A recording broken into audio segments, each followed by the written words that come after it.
Hey, welcome to my channel. Today's video, taking your ex off the pedestal. It's really important that you do that. If you want to manifest, I'm going to just change the way that I say this. If you want to jump reality, if you want to move into that reality where the new version of your specific person is, don't even think of them as your ex, just call them by their name. Don't sort of use the term ex in your life really with them. Then you have to take them off the pedestal, and you may not even realize that you've put them on the pedestal. What happens is when we want somebody back in our lives, we remember all of the great stuff and we don't pay any attention to the negative stuff, and we put them outside of us by putting them on this little pedestal, making them better than us, but we don't really realize that we've done it. We are devaluing ourselves. So how do you do that? First of all, write down their qualities, write down their good qualities, and write down their negative qualities. And take note of that. Think, just remind yourself that they are not all that. They ain't all that. And there's nothing wrong with doing that. You're not being horrible by doing it. It's not negative energy. You are just reminding yourself that they are not better than you. They are just a human being and they have their flaws. And if they did something to hurt you when you split, bring that up in your head and get it down there. Write it down on paper. Don't do it on a computer, just write it down, pen and paper. Get it all out there, because those emotions, if they are buried, then they are still there. They're just hiding, but they're still kind of active, hiding but active. But you don't really realise it. You think, if I brush it under the carpet, I can't think about that, because you can't make the law of attraction work if you are thinking about the negative. You need to deal with it, honestly. I am one for dealing with stuff. I will not brush things under the carpet. If something's bothering me, I will talk about it, I will get it out there, and I will deal with it in one foul swoop, and I won't go back to it once I've done it. But that is really important that you do that. Getting over the old relationship is key to finding a new relationship with this person. If you don't get over it, all of those old feelings are still there and they will manifest at some point. So really bring it all up and think, I'm going to grieve the end of this relationship, and then I will see how I feel at the end of that. And if I still want this person in my life, then we will go from there. But we will not obsessively try to manifest this person, because we are better than that. Put a value on yourself, a high ticket value on yourself, however you want to see that. Make yourself the valuable one. Put yourself on the pedestal. You are awesome. There is so much that you have going for you, and they would actually be lucky to have you in their life. You really have to change your perspective on things and really sort of take your focus away from forcing this person back into your life.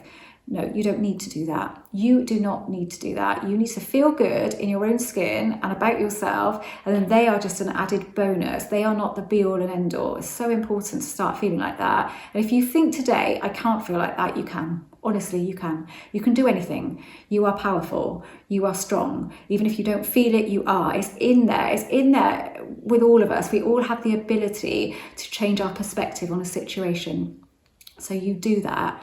And then you decide that you are going to do this in the simplest way possible. You are not going to put loads of attention into this and you're not going to force it, because you can't get anything by force. You are going to do this in a gentle way. And the best way to do that is to tap into old energy that you had with them when you were happy. When you were both happy, find that energy. Where is that energy? What is that? Was that an event you went to which was really great? How did you feel on that day? Tap into that energy. It's the easiest way to do this. This is energetic. We are an energetic universe. Yeah, we are this is an energetic universe. We are an energetic universe. It's all about us and our energy. And if we can tap into that energy, your subconscious does not know that this is the past. It doesn't know that. It just feels the energy as if it's now. Everything to your subconscious is now, now, now.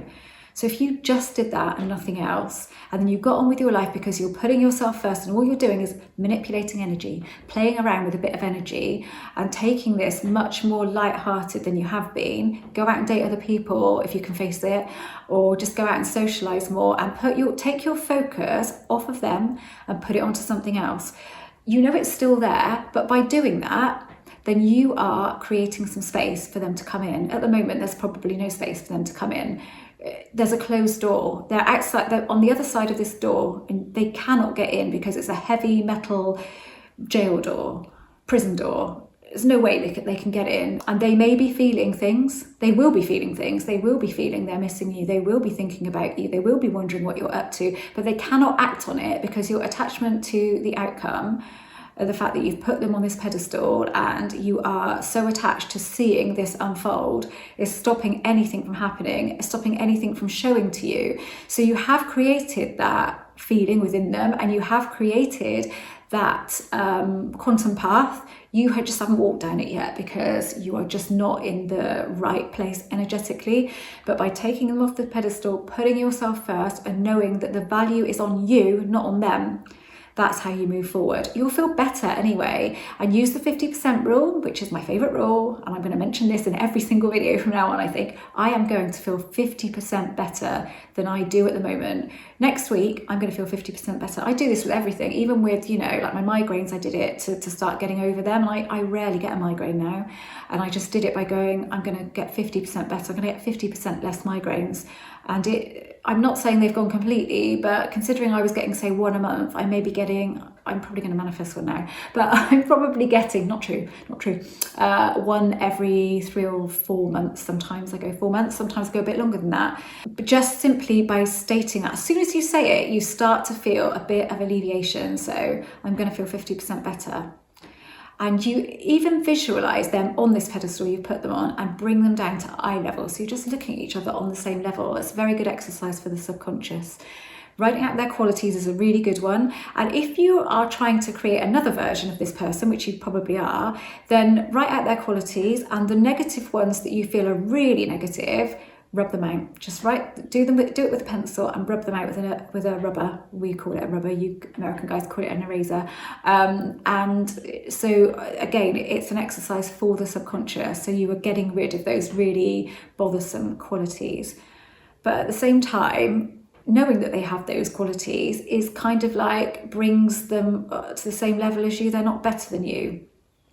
You won't necessarily know that you're not necessarily thinking that they're better than you, but on a subconscious level, you have put them out of your reach slightly by putting them on this pedestal, because you cannot reach somebody that's to such a height that you have to jump up. And you don't want to keep jumping up for somebody, do you? Jumping to reach somebody and maybe grabbing hold of them for a minute or two and then losing your grip again. You don't want that. It's all about you. This is your life. Live your best life. And you cannot live your best life where you are obsessively trying to manifest another human being into your life. You can't, and you don't need to do that. And when you stop doing that and take this more lightheartedly, and I know that's hard when you really love somebody, please believe me, I know how hard that is, but you really do have to put yourself first, and your self-concept cannot be all it can be if you are constantly trying to bring someone else into your life. Put yourself first, put your self-concept first, love yourself, respect yourself, and you do that again by, what you're doing is you're taking some importance away from them. It's very important to take the importance away from them. It really is. Again, this is not going to appeal to everybody, because I know a lot of you just want to know what you can do to bring that person back. And the thing is, you can apply every single technique under the sun, but if you're not feeling it, you're not feeling you're not feeling in line with what it is that you're trying to create, then you're not going to manifest it, and you're certainly not going to manifest it with any staying power. But you will when you take the importance away from them. And that's that. I hope this was useful. I hope it was empowering, because when I say it, I feel so passionately about it, because I want everybody to be the best versions of themselves. And I know that you can't be that whilst you've placed so much importance on another person. Right, I'm an author. I write books all based around the law of attraction, although my next one is not, but it's based around self-concept, self-love, respect for yourself, self-esteem, all of that. Very important stuff, which goes hand in hand with this, I think. And I offer Zoom coaching, I offer email coaching, I offer personalised subliminals, and there is a members area on my website you can join completely free of charge. There's loads of modules in there that are free, and also you can access the members hub for free. The only thing you don't get to access for free is access to me, which is through the Ask Evie section and the subliminals and meditations. And there are a few, not many, but a few modules on there that are premium members only, but there's tons of stuff on there that is free, and there's no obligation to upgrade. I'll never upsell to you or anything like that. And yeah, that's that. My son Harrison has a law of attraction channel, which is listed below. Harrison and I also have a podcast which goes out every single week. We haven't filmed it today because it's bank holiday, but we will be filming that tomorrow, and that will go out at some point this week. I don't know what we're going to be talking about. It's always based around relationships, to be honest, so it'll be some element of that. So pop along and have a look at that. The last one I have listed below for you, and that is that. I hope you found this useful.